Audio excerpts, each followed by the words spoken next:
A generare vibrazioni non era il cedimento strutturale del pilone centrale del ponte, ma il sollevamento della mattonella di un giunto che oggi è stata riparata.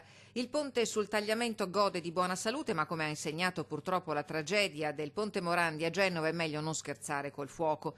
E quindi bene hanno fatto i cittadini che martedì hanno dato l'allarme che ha fatto alzare il livello d'attenzione per la sicurezza del manufatto fra Veneto e Friuli Venezia Giulia. Il personale di ANAS ha eseguito il sopralluogo che ha scongiurato qualsiasi pericolo di cedimento parziale del pilone centrale del ponte, come in un primo momento i cittadini avevano temuto. Oggi sempre ANAS ha eseguito l'intervento per la sistemazione della mattonella del giunto di dilatazione. Il traffico non è stato bloccato e sul ponte il transito è stato regolato a senso unico alternato con qualche disagio alla circolazione.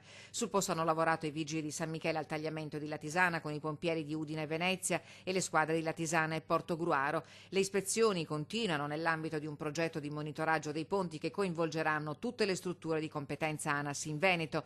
Tra le novità l'installazione in modo diffuso su tutta la rete di sensori per controllare il comportamento dell'opera tramite sensori gestiti da un algoritmo a intelligenza artificiale che segnala le anomalie che necessitano di approfondimenti conoscitivi. Sono già in funzione le prime applicazioni condotte in via sperimentale anche con la collaborazione di università e aziende del settore, mentre sono già in corso le procedure di appalto con cui si potranno realizzare le prime installazioni diffuse.